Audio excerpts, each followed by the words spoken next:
What's going on, Reject Nation? Greg Alba here. So this trailer came out for a movie starring Thomas the Cruise, one of my favorite actors ever. And apparently it's directed by Doug Liman. I never heard of this movie. Doug Liman, as you know, director of a lot of big films. Bourne Identity, Mr. and Mrs. Smith, Edge of Tomorrow, also starring Tom Cruise. Swingers, The Wall. This movie is called American Made. And today I'm going to do a Patron of the Day shout out to one of our latest members of our Patreon community, Andrew Turpening. So that'll be at the end of the video. Keep a lookout for that. Enough beating around the tushy. Let's watch this.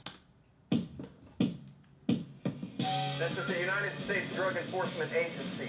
We are ordering you to land. All right, boys. Let's land. Easy. Whoa. Whoa. My name's Barry Seal. That's for the damage. For your sister, hey, little darling, and your bike. Some of this shit really happened. You never saw me. Top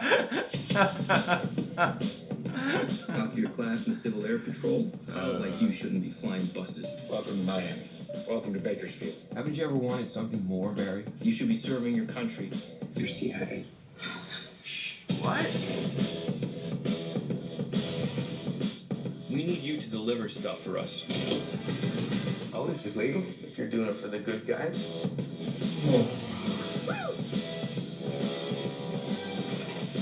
Barry Seal's a goddamn genius! Whoa. You're an airline pilot, Barry. That's how you support this family. This is gonna be good for us.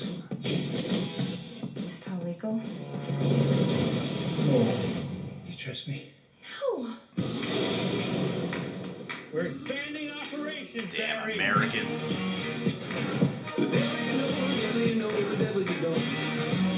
Oh, snarl. Roscoe dug this up in the backyard. There are bills blowing around everywhere. I wake it up in the morning. Pretty Al Capone book.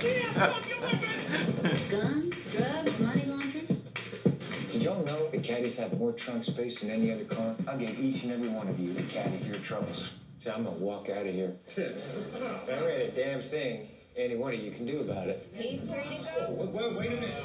Boy should have taken the caddies.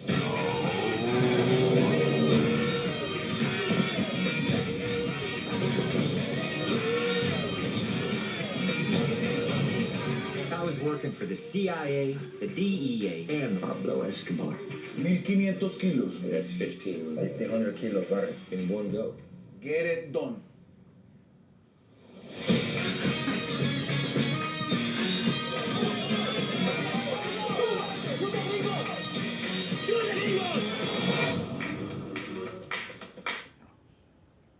I don't think he ran once in that whole trailer. He kind of skipped a little bit when he crashed into the plane and then took that kid's bike. You know, any movie, I was just talking with John about this, I think 2 days ago. Most movies, not all movies, but most movies that have the word American at the beginning, they tend to be about the corruption of the American dream. You know, where you reach too far and you go down a road of corruption and debauchery, greed.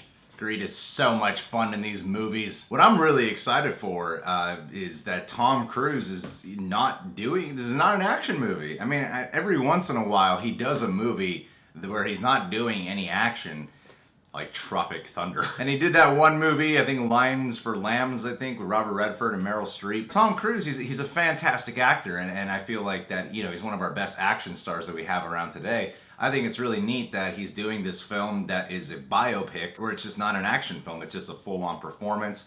It still has that Tom Cruise charm. He's smiling through like 90% of this trailer, and the Tom Cruise smile is amazing. Man, that guy ages so well. He looks so freaking handsome. I can't believe it. And oh, it didn't make the joke. Didn't make the joke that I know everyone else is making.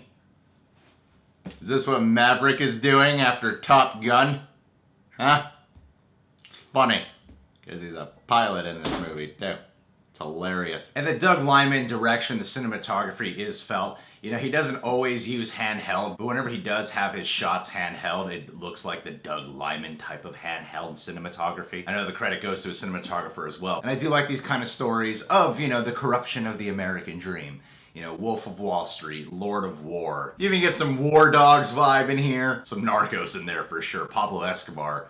Easily the coolest drug lord of all time. Weird to say, but you know, he's like Capone in a lot of ways. He's like that drug lord that, yeah, he's kind of cool for some reason. And I think I can get my hair to, some days my hair is curly enough where I could look like a Pablo Escobar. And I'm wondering, is this the kind of film, the thing is coming around, I think it's coming out during the fall. I'm wondering, is this kind of film where they're trying to get Tom Cruise to get an Oscar nomination? It doesn't really seem like they're pushing for Oscar nomination here. Because yeah, it's a biopic. However, it looks more of the umbrella of a comedic vibe throughout. It looks really funny and entertaining. It doesn't look like a super serious biopic. I mean, it's been a long time since Tom Cruise has been nominated for anything, but like I said, he's gone down this path where he's doing a lot of action films because that seems to be the thing. Ever since all that big Scientology debacle, jumping on Oprah Winfrey's couch, you know, talking about Brooke Shields, all that crap that happened, it seems that the thing that's kept his career alive is doing a lot of action films. It's cool to see he's doing a film that is just going to really test his dramatic chops again, you know, because some of my favorite performances of Tom Cruise are like Born on the 4th of July and Jerry Maguire, even way back when to The Color of Money. And these biopics tend to have the typical structure of setup of how they get inside the drug business, and then it's like the first half is all fun and games. It's a really good time. And then at the midpoint, enforcement authorities start honing in and start trying to take him down. Then things start getting darker,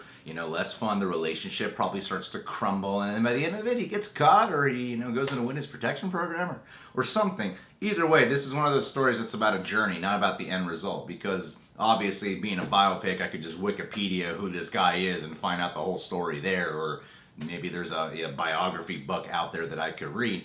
But this is one of those stories that is about the journey, and I like seeing these kind of movies because it always has the same effect on me. Where the first half of it, I'm going, man, I would love to get into the drug business. It just looks like a bunch of debauchery and fun. And then by the end, I'm like, you know, it's a good thing I'm going down a legal path. And of course, one of the other B stories of it will be the relationship that he has with his wife. And man, she's smoking. And I'm kind of curious to see how they hone in on that relationship, because he looks like a devoted husband and father in this story. Because a lot of the times in these biopics, you find out, oh, this guy got into a lot of money, and they started cheating on his woman a lot. They didn't hint at that. I don't think so. There's a lot of images here. They didn't hint that he cheats on his wife, you know, and that might be the character quality that they hone in on. That, well, at least he's a good dad, and he's a good devoted husband, so that's why we like him. Because I like the touches whenever the wife or the spouse, you know, really learns what her husband's really all about, all the drug stuff, all the illegal things he's doing, but starts to fall into the fun as well of it and starts to enjoy all of it as well. So this film doesn't look entirely original to me. Something tells me it's going to follow the same beat sheet of a lot of these types of biopics. However, it looks like a strong Tom Cruise performance. It looks really funny. It looks really entertaining. Doug Liman, I love how he's one of those directors who does a lot of huge Hollywood films, but every once in a while, like he did The Wall recently, so he takes a break to, you know, hone in and do one of his smaller films, one of his indie films, and then go back to a big one. Because I know right now he's gearing up to do Live, Die, Repeat, and Repeat. Just call it Edges Tomorrow too, what the hell. Yeah, looks like a really entertaining flick. I'm excited to see Tom Cruise just do a role where he'll get primarily just recognized for doing damn good acting. Alright guys, well thanks for tuning in. You can subscribe to The Real Rejects. Get accepted into the Reject Nation. And click that notification bell to get notified whenever one of our videos is out. Follow me at the Greg Alba on Instagram and Twitter. I actually use those. And of course, the patron of the day shout out to Andrew Turangatang. Andrew Terpening. This guy recently joined our Patreon. He made a rather large pledge, and I'm so happy you're part of the community, Andrew. He actually sent me a very flattering message. Said, hey, you guys, love what you do. Helps me pass the time when I'm gone. That's all our channel's good for. It's a good filler. It's a good passer. So I appreciate the extra attention to the compliment there. I just want to support what you guys are doing, so thank you. Andrew Terpening, I want to support you for supporting us. Help me help you. Keep the Tom Cruise vibe going. And Andrew, I looked up what your name means. It means manly.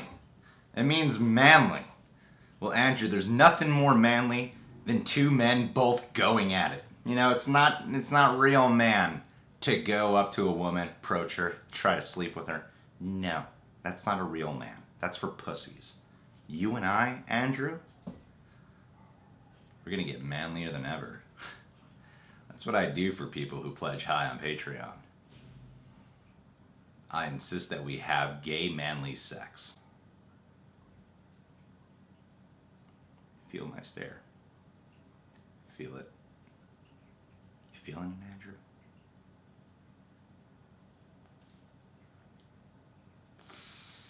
And your name Turpinning means someone who lived at a house distinguished by the sign of a coin. I have nothing to go off of there.